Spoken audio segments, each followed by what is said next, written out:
ये देवभूमि, यहाँ Indian military academy है, राष्ट्रीय इंडियन मिलिट्री कॉलेज है, तो गढ़वाल राइफल्स, कुमाऊं रेजिमेंट और गोरखा राइफल्स के केंद्र भी इसी धरती पे है।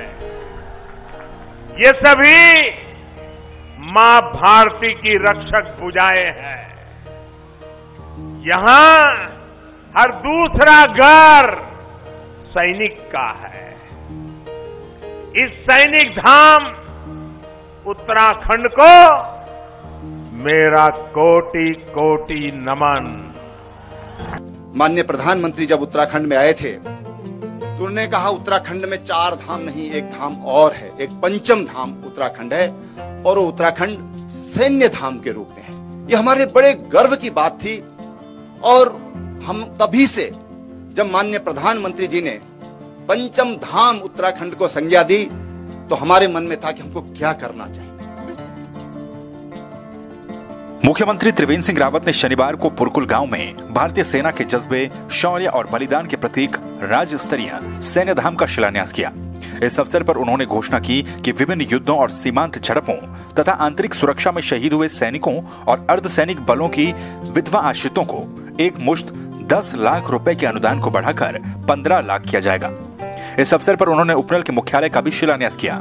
नेताजी सुभाष चंद्र बोस की 125वीं जयंती के अवसर पर मुख्यमंत्री ने उनके चित्र पर माल्यार्पण कर श्रद्धांजलि दी। सुभाष चंद्र बोस के जन्मदिन को पराक्रम दिवस के रूप में मनाए जाने पर उन्होंने प्रधानमंत्री नरेंद्र मोदी का भी आभार व्यक्त किया।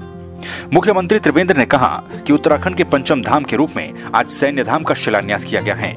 प्रधानमंत्री नरेंद्र मोदी ने जब सैन्य धाम को पंचम धाम की संज्ञा दी तो उसके बाद इस दिशा में तेजी से प्रयास किए गए। उन्होंने कहा कि हमारा प्रयास है कि सैन्य धाम जीवंत और जागृत हो। यहाँ कोई भी आए तो उसको इसकी वास्तविकता की पूर्ण अनुभूति हो। जो लोग यहाँ आएंगे, इस सैन्य धाम की मिट्टी पर पैर रखेंगे तो उन्हें इससे प्रेरणा मिलनी चाहिए।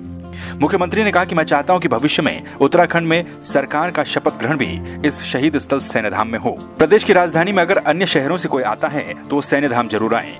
उन्होंने कहा कि राज्य के शहीदों के गांव की मिट्टी और शिला इस सैन्य धाम में आनी चाहिए।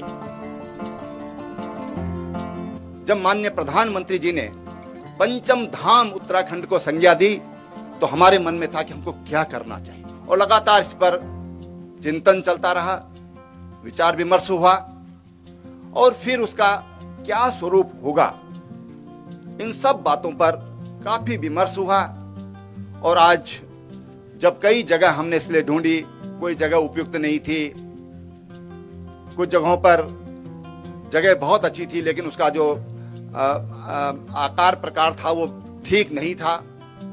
हम ये चाहते हैं कि जो ये सैन्य धाम बने, ये जीवंत होना चाहिए, ये जागृत होना चाहिए। यहाँ पर अगर कोई आए तो यहाँ की पत्थर की एक एक दीवार ये बोलती हुई उसको महसूस हो। इस परिकल्पना के पीछे यहाँ का कण कण, यहाँ की मिट्टी, जब उस यहाँ की मिट्टी पर चरण रखे, पैर रखे, तो उसको वहां से प्रेरणा मिलनी चाहिए उस सैनिक की, उस शहीद जवान की, कि जिसने अपनी मातृभूमि की मिट्टी के एक एक कण के लिए जिसने अपना खून दे दिया। उस जवान की ताकत, उस जवान की प्रेरणा उस व्यक्ति के शरीर में आनी चाहिए, उसके मन में गुजरनी चाहिए। ये सोच के साथ ये सैन्य धाम स्थापित किया जा रहा है। ब्यूरो रिपोर्ट, संवाद 365।